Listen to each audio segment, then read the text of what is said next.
झारखंड में कांग्रेस झामुमो गठबंधन या बीजेपी गठबंधन अब नहीं चलेगी। राज्य में तीसरा गठबंधन दल झारखंड नव निर्माण महासभा का उदय हो चुका है। ये बातें पूर्व विधायक सह महासभा के संयोजक सरयू सिंह बेसरा ने आज धनबाद परिसदन में पत्रकार वार्ता कर कही। उन्होंने कहा कि 29 जुलाई को रांची में झारखंड नव निर्माण महासभा का गठन हुआ है, जिसमें 10 राजनीतिक दलों ने अपनी सहमति दी है। आने वाला विधानसभा चुनाव में महासभा सभी 81 सीटों पर चुनाव लड़ेगी। उन्होंने कहा कि 24 वर्षों में झारखंड की जनता 13 मुख्यमंत्री देख चुकी है। झारखंड में ना जेएमएम कांग्रेस गठबंधन चलेगा और ना ही बीजेपी गठबंधन चलेगा, बल्कि आप तीसरा गठबंधन उदय हो चुका है। इसकी आधारशिला रखी गई 29 जुलाई को रांची में, जिसमें ये 10 राजनीतिक पार्टियों ने इसकी सहमति व्यक्त किया है। उस पर जामशेदपुर में तिथि निर्धारित की गई है और जनमत का एक संगठन का स्वरूप सामने आएगा है। और इस तरह हम लोगों ने कॉन्सेप्ट तैयार किया है कि झारखंड मुक्ति मोर्चा गठबंधन ये 5 साल पूरा किया। इस बार आखिरी विधानसभा सत्र में जो मुख्यमंत्री हेमंत सोरेन का वक्तव्य जो था, ये समझ लिया जाए इस सरकार का विदाई भाषण था।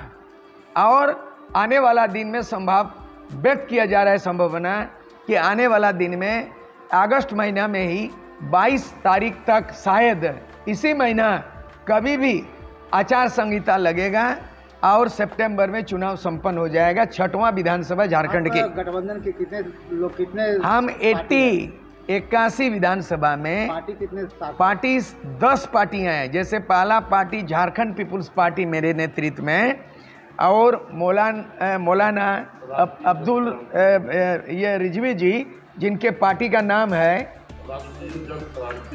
मोर्चा, और झारखंड मुक्ति मोर्चा उलगुलान, जिसका पूर्व सांसद कृष्णा माडी और महासचिव धनबाद के ही बेनीलाल महतो, ये इस तरह से 10 पार्टी सहमत दे दिया है। और ज़बरदस्त तरीके से विकल्प का, परिवर्तन का, बदलाव का, इसीलिए कि इन 24 वर्षों के अंदर में 13वां मुख्यमंत्री झारखंड की जनता देख चुकी है। सबसे ज़्यादा शासन का बागडोर भारतीय जनता पार्टी को मिला, कुल मिला के 17 साल, जिसका मुख्यमंत्री 5 साल पूर्ण काल तक रघुवर दास रहा, 2014 से 2019 तक। लेकिन ना तो स्थानीय नीति बना पाए, और न तो नियोजन नीति ना पाए, और ना ही आरक्षण नीति बना पाया। उल्टा CNT एक्ट, SP एक्ट को संशोधन किया, जो माननीय जो है राष्ट्रपति के द्वारा, गवर्नर के द्वारा उसको खारिज कर दिया गया।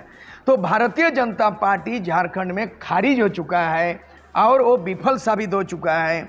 और बाप बेटा की सरकार, शिबू सोरेन 3 बार मुख्यमंत्री, उसका बेटा हेमंत सोरेन, ये बिहार को भी पीछे छोड़ दिया भ्रष्टाचार मामले में, कि चारा घोटाला में लालू जी को 5 साल का सजा हुआ, 5 बार 25 साल का सजा हुआ है।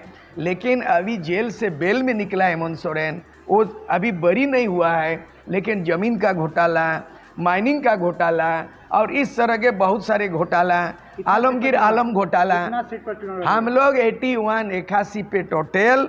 और आने वाला दिन में हम सारे छोटे छोटे दलों को भी हम एकजुट करने के लिए हम लोग फैसला किया है। ये तीसरा विकल्प कर रहा है। नाम सूर्य सिंह बेसरा, पूर्व विधायक। उसके संदर्भ में हम लोगों ने आमंत्रण किया था 29 तारीख को।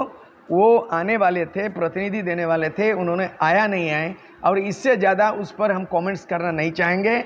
8 अगस्त तक सभी ऐसे दल जो बीजेपी गठबंधन से अलग रखते हैं और जेएमएम गठबंधन से दूरी रखते हैं, ऐसे कोई भी संगठन जिसकी पार्टी रजिस्टर्ड है भारत निर्वाचन आयोग द्वारा पंजीकृत पार्टी को हम आमंत्रित करते हैं।